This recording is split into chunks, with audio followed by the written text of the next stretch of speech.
시청자 여러분 안녕하십니까? 한 주간의 한인사회 주요 소식을 전해드리는 KBN 뉴스 주간 브리핑입니다. 뉴저지주 팰리세이즈 팍에서는 제임스 로튼도 시장을 탄핵하기 위한 움직임이 일고 있습니다. 정치권의 세력 다툼이지만 로튼도 시장의 친인척 비리 문제도 도마 위에 올랐습니다. 빠르면 12월쯤 탄핵을 위한 주민 소환 접수가 이뤄지게 될 것으로 예상됩니다. 금홍기 기자가 보도합니다. 마이클 폴로타 팔팍 민주당 위원장이 준비하고 있는 것으로 알려진 제임스 로튼드 시장의 탄핵을 위한 주민 소환. 폴라타 위원장은 로튼드 시장이 자신의 친인척을 차례로 주요 요직에 임명하려 해 자제를 권고했지만 듣지 않았다며 시장의 탄핵을 추진하고 있습니다. 반면 로튼드 시장 측은 정부 인사권은 시장 권한인데 이에 대해 지나치게 개입하려 한다고 반발하며 폴라타 위원장의 퇴진을 요구하고 있습니다. 마이클 폴라타 민주당 위원장 입장에서는 너 가족들 친인척이 너무 이게 좀 비리라면 비리라고 하지만 너무 투머치하다. 이건 아니다. 폴라타 위원장은 로튼드 시장 탄핵을 위한 한인표를 의식해서인지 이중철 시의원 등 한인들을 이미 만나 협조를 당부한 것으로 전해졌습니다. 양쪽 입장에서 우리 나나 크리스 정 두 의원을 지금 많이 이제 설득하고 어떻게 보면 이제 자기 편에 끌어들이려고 하는 입장인데 우리는 중간 입장에서 굉장히 곤란합니다. 주민 소환은 선출직의 경우 취임한 지 1년이 되는 날을 기준으로 50일 전부터 주민 소환 절차가 가능하다고 뉴저지 주법에 명시되어 있습니다. 따라서 로튼도 시장이 재선에 성공해 올 1월에 취임했기 때문에 12월에는 주민 소환 절차를 시작할 수 있습니다. 펠팍의 유권자 6천여 명 중 25%인 1,500명 이상의 유권자 동의가 있어야만 주민 소환이 이뤄질 수 있습니다.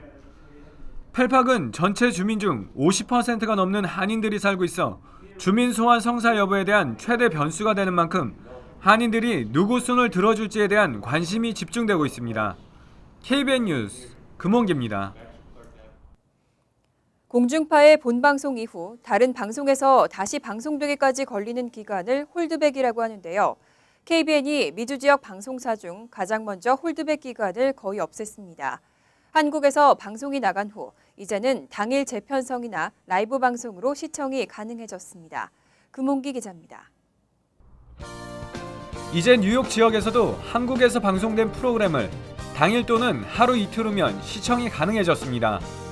그동안 비디오 대여 사업자 보호를 위해 한국에서 방송된 드라마나 예능 프로그램을 미주 지역에서 시청하기 위해서는 보통 2주에서 많게는 6주를 기다려야 했습니다. 미 동부 지역을 대표하는 KBN은 미주 지역 방송사 중 가장 먼저 오랫동안 관행처럼 유지해오던 홀드백을 없앴습니다. KBN은 시청자들에게 보다 나은 서비스를 제공하기 위해서 미주 지역에서는 최초로 홀백 기간을 거의 없앴습니다. 앞으로도 시청자들에게 품격 있고 차별화된 방송으로 찾아뵙도록 노력하겠습니다. 한국에서 방송된 드라마와 예능 프로그램 등은 시청자들에게 홀드백 없이 이곳 시간에 맞춰 당일 또는 다음날 편성해 방송하고 있습니다. 또 뉴스와 국제 스포츠 경기 등은 라이브로 제공하고 있습니다. 그동안 뉴욕 일원 한류 전파의 선봉장이 되어온 KBN. 또 한 번 업그레이드된 서비스로 시청자 여러분을 찾아갑니다. KBN 뉴스 금홍기입니다. 뉴저지주 팰리세이즈 팍이 미터 주차 요금의 인상을 추진하고 있습니다. 현재보다 2배로 인상하겠다는 결정에 불만의 목소리가 나오고 있습니다. 금홍기 기자입니다. 뉴저지주 팰리세이즈 팍 한인 상권이 밀집해 있는 브로드 애비뉴입니다.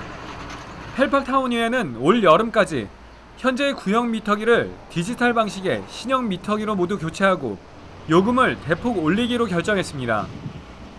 주차 요금은 현행 2시간 주차 시 15분에 25센트로 올려 현재보다 2배 인상되고 3시간 주차 시에는 4달러 50센트, 4시간 주차는 8달러의 주차 요금을 내야 합니다.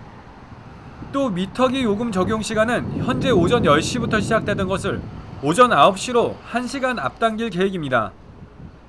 타운이 미터 주차 요금을 올린다고 결정하자 지역 주민들의 돌멘 소리가 곳곳에서 터져 나오고 있습니다.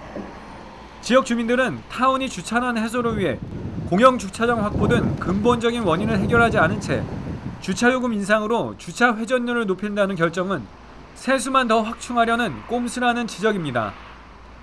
주차요금 인상으로 지역 경제가 위축될 것을 우려한 펠팍 한인 상인들도 주차요금 인상 결정에 반대하는 집단 행동에 나섰습니다. 펠팍 한인회와 펠팍 한인 상공회에서는 오늘 파인프라자 프레스센터에서 지역 상인들과 함께 해결 방안을 모색하고 논의하는 시간을 가졌습니다. 한인회는 타운 내 주차요금 인상과 관련해 시장과 면담을 요청한 상태이며 타운 측과 조만간 일정을 잡아 다시 연락을 주겠다는 공문을 받았다고 밝혔습니다. 로텐도 시장님께서 오늘 저희 펠팍 한인회 또 상공회에서 쪽으로 이메일을 보내주셔서 이번에 결정된 사항을 추후 다시 검토해서 새로운 스케줄을 잡아가지고 미팅을 거쳐서 지혜롭게 결정하겠다고 그렇게 답변이 왔습니다. 상공회에서도 주차 문제와 관련해 지역 상인들에게 받은 설문지를 타운 측에 곧 전달할 예정입니다. 네, 지금 일단은 가장 중요한 것은 회원들의 의견을 수렴하는 것이 가장 중요한 것 같습니다. 지금 미디어를 통해서 알 수 있는 것은 이미 시행에 들어갔다고 돼 있기 때문에 저희들이 할 수 있는 것은 지금 펠리사이팍에서 비즈니스 하시는 모든 분들의 의견을 수렴해서 타운에 바로 제출을 할 생각입니다. 하지만 타운 측은 고질적인 주차 부족 현상은 요금 인상만이 유일한 해법이고 해결을 위해선 어쩔 수 없는 선택이라는 강경한 입장을 보이고 있어 지역 주민들과 원만한 해결점을 찾는 데 난항을 겪을 것으로 보입니다. KBN 뉴스 금홍기입니다. 뉴욕시에는 100만 가구에 달하는 렌트 한정 아파트가 있습니다. 거주자들은 무려 200만 명에 달하는데요. 이 뉴욕시 렌트 한정 아파트의 렌트 인상률이 46년 만에 동결됐습니다. 렌트 가이드라인 위원회는 29일 열린 최종 표결에서 오늘 10월 1일부터 내년 9월 30일 사이 리스를 갱신할 경우 렌트 인상률을 1년 연장은 동결, 2년 연장은 2%로 결정했습니다. 위원회는 지난 4월 말 1년 임대는 0에서 2%, 2년 임대는 0.5에서 3.5% 인상하는 방안을 잠정 결정한 바 있습니다. 하지만 빌 드블라지오 뉴욕시장이 후보자 시절부터 주요 공약으로 렌트 한정 아파트의 렌트 동결을 내세우면서 지난해부터 동결 요구가 거세게 나왔습니다. 게다가 지난 3월 드블라지오 시장이 9명으로 구성된 렌트 가이드라인 위원회의 위원 가운데 마이클 블룸버그 전 시장이 지명했던 나머지 3명을 모두 교체하면서 기대가 더 커졌습니다. 결국 29일 열린 최종 표결에서는 1년 연장 시 렌트 인상률이 동결됐고 렌트 한정 아파트의 해제 기준 금액도 기존 $2,500에서 $2,700로 소폭 인상됐습니다. 한편 이에 대해 드블라지오 시장은 올바른 결정이라며 뉴욕시 서민들의 주거 안정을 위한 필수적인 결정이라고 평가했습니다. 올해 뉴욕 시의원들이 한인 단체에 주는 커뮤니티 지원금이 지난해보다 절반이 깎였습니다. 특히 뉴욕 가정상담소는 10만 불이 넘게 삭감됐고 총 지원금은 $20만 넘게 줄었습니다. 뉴욕시 의회는 26일 2015-16 회계연도 지출 예산안을 승인했습니다. 예산안에서 새 회계연도에 지원을 승인받은 한인단체는 뉴욕 한인봉사센터와 대뉴욕지구 한인상록회, 뉴욕 가정상담소와 뉴욕 가정문제연구소, 민권센터와 뉴욕 한인복지관, 시민참여센터 등 9개로 총 지원금은 $21만 5천 나타났습니다. 지난해 $41만 5,920보다 무려 $20만 920가 줄어들었습니다. 커뮤니티 지원금은 시정부가 어려움을 겪고 있는 커뮤니티 단체들을 도울 수 있도록 각 시의원에게 배정하는 예산입니다. 단체들이 시의원실에 지원금을 요청하면 서류 심사를 통해 지원금을 배분하고 있습니다.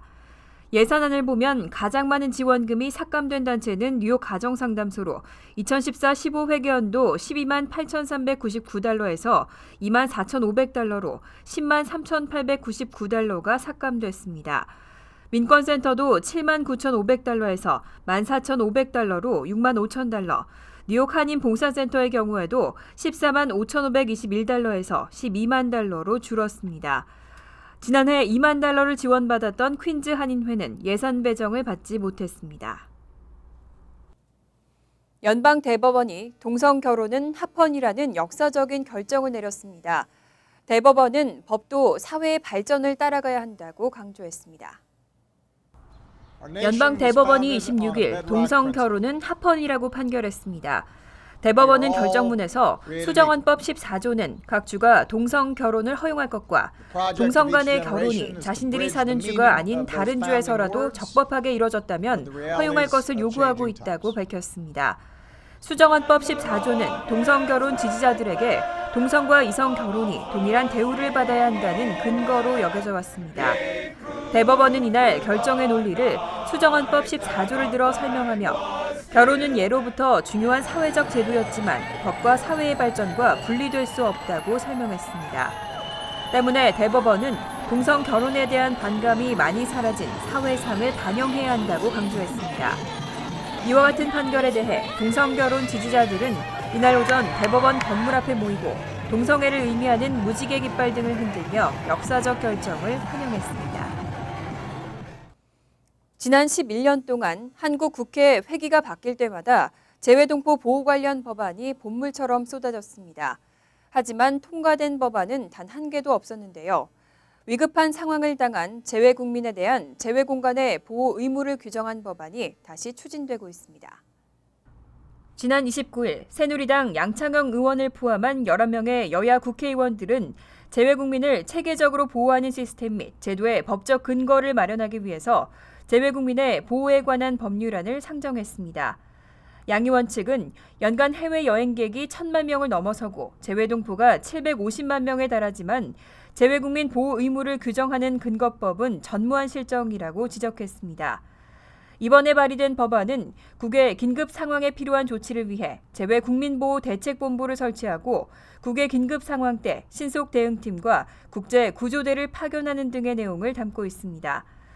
이 밖에도 재외국민이 처할 수 있는 각종 사고나 해외 위난 상황에 따른 국가의 보호 의무를 규정하고 재외국민 보호 체계를 확립한다는 취지입니다. 양창영 의원실 관계자는 여야를 초월해 재외국민 보호를 위한 법적 근거 마련은 반드시 필요하다며 재외국민 보호 체계에 대한 심도 있는 검토를 토대로 미흡한 측면을 보완해야 한다고 강조했습니다. 이르면 내년부터 한국의 외환 거래 규제가 대폭 완화됩니다. 송금 금액의 제한이나 사전 신고 의무가 대거 폐지될 것으로 보이면서 유학생 가족 등의 편의가 한층 높아질 것으로 기대됩니다. 한국 정부는 29일 거시경제금융회의에서 해외 송금의 규제를 대폭 완화하는 등 외환제도 개혁 방안을 추진하기로 결정했습니다. 현재 한국 정부는 과도한 외화의 유출을 막기 위해서 일정 금액을 초과할 경우 다양한 사전 신고 의무를 두고 있습니다. 하지만 앞으로는 대규모 특이 거래를 제외하고는 모두 폐지됩니다. 특히 지금까지는 유학생 자녀에게 송금을 하는 경우를 포함해 개인이나 기업이 해외 송금 시 연간 5만 달러 또는 하루 2,000달러 이상일 경우 관련 서류를 제출하도록 의무화돼 있었지만 이런 제한이 없어집니다. 앞으로는 거래자가 실명 확인을 거쳐 은행에 거래 사유만 밝히면 외화를 송금하거나 받을 수 있습니다. 명확한 기준 금액은 관련법이 국회를 통과하면 확정될 예정입니다. 한편 상계나 제3자 지급 등 실제 외환의 이동이 없는 비전형적인 거래의 경우는 신고가 불필요한 금액 상한선이 현재 2,000달러에서 10,000에서 2만 달러 선으로 높아질 것으로 전망되고 있습니다. 최근 연방 대법원의 두 가지 판결이 큰 이슈가 됐습니다. 하나는 오바마 케어 보조금 지급의 합헌 판결이고 나머지는 동성 결혼의 합헌 판결인데요. 보수 성향이 강한 대법원이 진보에 손을 들어줬다는 평가가 나오고 있습니다. 인권과 복지를 우선시하는 진보의 물결이 최저임금 인상이나 대학 등록금 인하 등 경제적 진보로도 이어질지 기대해 봅니다. KBN 뉴스 주간 브리핑 여기서 마칩니다. 시청해 주신 여러분 고맙습니다.